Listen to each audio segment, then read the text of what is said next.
Assalamualaikum warahmatullahi wabarakatuh, sahabat channel Dapur Mbak En. Aduh, kangen banget nih, udah lama nggak bikin video. Apa kabarnya teman-teman semuanya? Semoga teman-teman sahabat online Dapur Mbak En selalu diberikan kesehatan, dilancarkan rezekinya, dan dipermudahkan segala urusannya dunia maupun di akhirat. Amin amin ya rabbal alamin.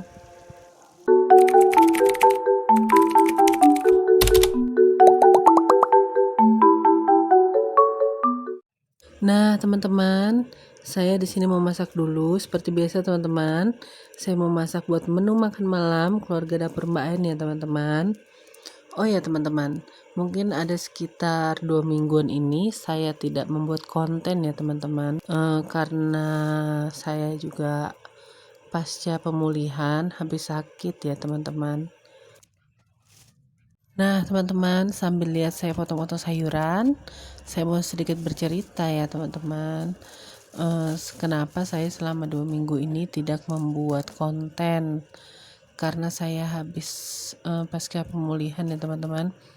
Saya kemarin itu sakit pendarahan, teman-teman, dan pendarahannya itu cukup banyak ya, teman-teman.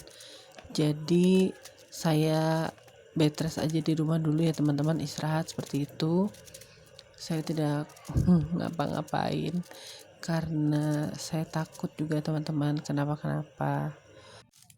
Nah, teman-teman, kalau ditanya kenapa Mbak En bisa sampai pendarahan, penyebabnya apa dan karena apa, sebenarnya ini saya anggap suatu kecerobohan ya, teman-teman. Kecerobohan saya yang sangat fatal banget. Begini, teman-teman, asal mulanya itu ceritanya saya ini menggunakan KB ya, teman-teman, yaitu KB spiral. Saat anak saya yang nomor 2, Kakak Aurel, ini berusia umur 2 bulan, saya memakai KB spiral ya, teman-teman, atau IUD. Nah, saya waktu itu sempat tanya saya pakai IUD untuk berapa tahun. Saat itu saya memakai IUD untuk yang 2 sampai 3 teman-teman, yang 1 sampai 5 tahun ya, teman-teman, masa kadaluarsanya. Jadi 5 tahun bisa dicabut sudah ya, teman-teman, IUD-nya. Dan kesalahan saya yang fatal lagi, teman-teman, saat Kakak Aurel, anak saya itu si Aurel umur 5 tahun ya, teman-teman, waktu TK itu ya TK 5 tahun ya, teman-teman, saya itu lupa atau telat melepas IUD saya, teman-teman, dan saya juga sempat kontrol hanya 2 kali. Nah, teman-teman, jadi selama saya memasang IUD itu saya itu malas kontrol ya, teman-teman, karena menurut saya pas kontrol terakhir saya lihat IUD saya itu dalam keadaan baik aja ya, teman-teman, tidak bergeser dari tempatnya. Saya merasa bagus aja gitu kan. Ya udah, saya tuh abis itu asik sama aktivitas terus, teman-teman. Saya sama sekali nggak pernah periksa lagi habis itu, teman-teman. Jadi berjalannya waktu, saya ingat, oh ini sudah 5 tahun lebih gitu kan, saya harus lepas IUD saya gitu. Terus saya lepas lah, saya pergi, teman-teman, ke bidan saat itu, teman-teman, untuk melepas spiral saya atau KB IUD saya. Tapi pas waktu di bidan itu ada kejadian. Nah, sampai di bidan saya diperiksa, teman-teman. Nah, saat itu ibu bidan mencari-cari spiral saya tapi tidak ketemu ya, teman-teman. Karena keterbatasan alat di tempat bidan itu, tidak ada alat USG ya, teman-teman. Jadi saya disarankan oleh bidan untuk berobat ke dokter spesialis kandungan, teman-teman.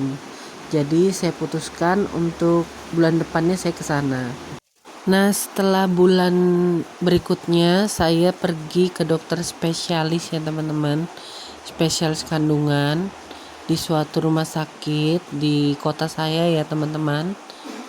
Lalu saya disuruh USG. Pas saat USG itu emang benar ternyata, teman-teman, IUD saya itu benar-benar nggak ada dan tidak terdeteksi oleh alatnya tersebut, teman-teman. Dokter juga bingung kemana IUD-nya. Jadi saya juga bingung waktu itu teman-teman, harus bagaimana. Saya cuman bilang saya tanya sama dokter, apa ada kemungkinan IUD itu bergeser dan jatuh gitu teman-teman. Terus dokter tersebut bilang, mungkin saja ya Bu, bilangnya begitu kan. Karena saya pikir waktu itu saya pernah sempat ikut senam gitu ya teman-teman, aerobik. Siapa tahu kan teman-temannya, kita nggak ada yang tahu, siapa tahu bergeser dan jatuh gitu kan teman-teman.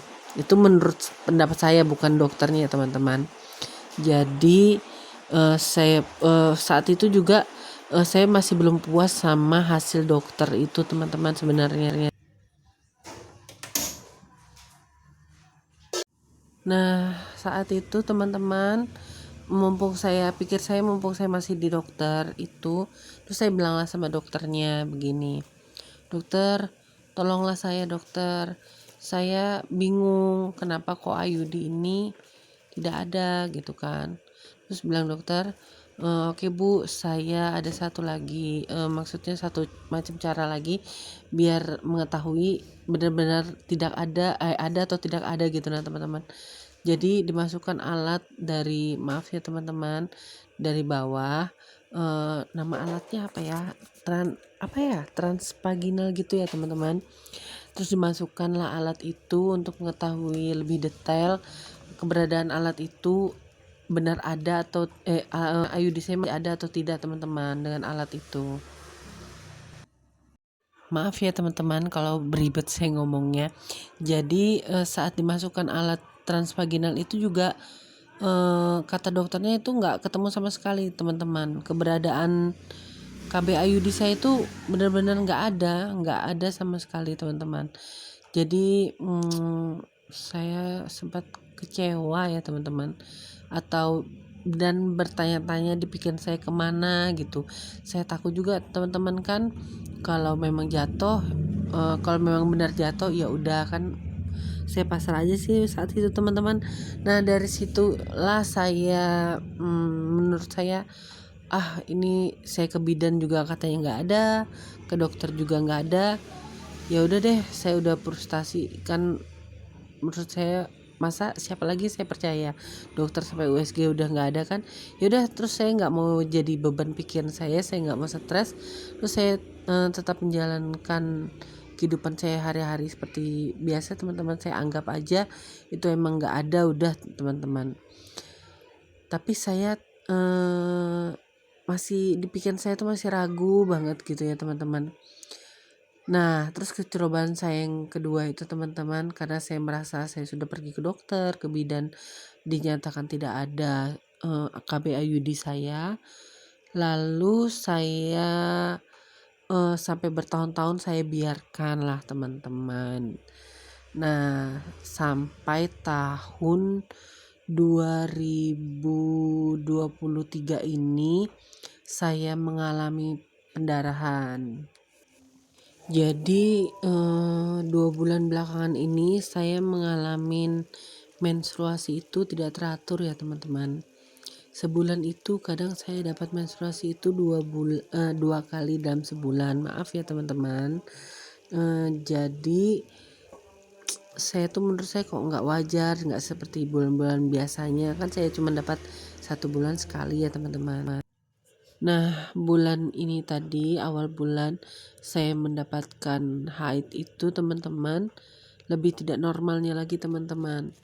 Jam 3 subuh itu saya terbangun dan terkejut karena kasur saya, tempat tidur saya itu udah basah semua teman-temannya. Jadi saya ke kamar mandi untuk ganti, ternyata pendarahan saya nggak berhenti-berhenti teman-teman. Bahkan kayak air keran mengalir itu teman-teman, nggak berhenti-berhenti. Ada 1 jam saya mengalami itu sampai saya lemas teman-teman. Lalu keesokan paginya itu saya dibawa ke klinik terdekat oleh suami saya. Nah, saat di klinik saya mendapat rujukan untuk ke rumah sakit untuk ditangani oleh dokter spesialis ya teman-teman. lalu saya pergi ke dokter spesialisnya. Tapi saat dokter spesialis saya disuruh menunggu sampai haid saya berhenti. Nah, sampai rumah saya istirahat dulu ya teman-teman, saya rehat dulu, saya minum obatnya agar pendarahannya berhenti. Setelah pendarahannya berhenti baru saya ke rumah sakit lagi ya teman-teman. Selang 2 hari ya teman-teman, saya ke rumah sakit lagi karena pendarahan saya juga sudah mulai berkurang ya teman-teman. Sampainya di rumah sakit, di ruangan dokter, saya diminta dokter untuk USG karena saya menceritakan riwayat saya pakai spiral itu ya teman-teman. Lalu saya di USG lagi, dicari tahu apa penyebab saya pendarahan ya teman-teman. Nah, alhamdulillah dengan kuasa Allah, spiral saya itu ketemu akhirnya teman-teman. Setelah saya di USG oleh dokter yang ini ya teman-teman. Jadi dokternya menemukan USG, mungkin saya tuh pakai USG yang berapa dimensi itu mungkin teman-temannya, atau saya nggak ngerti juga kenapa dokter yang lama menyatakan tidak ada, lalu tiba-tiba saya pergi ke dokter yang ini, tiba-tiba ada teman-teman. Itu yang saya nggak habis pikir ya. Yang penting alhamdulillah saya bersyukur banget. Nah, saat diperiksa sama dokter yang ini terus ketemu spiral saya teman-teman, atau KB IUD saya, dokter langsung bertindak cepat dengan mengatakan, ibu harus kita operasi sekarang juga ya ibu, untuk mengambil IUD yang sudah lengket dan hampir masuk ke usus besar teman-teman. Di situ saya merasa kaget ya teman-teman, menjadi pelajaran juga buat saya. Ya alhamdulillah, intinya sekarang udah diambil ya teman-teman.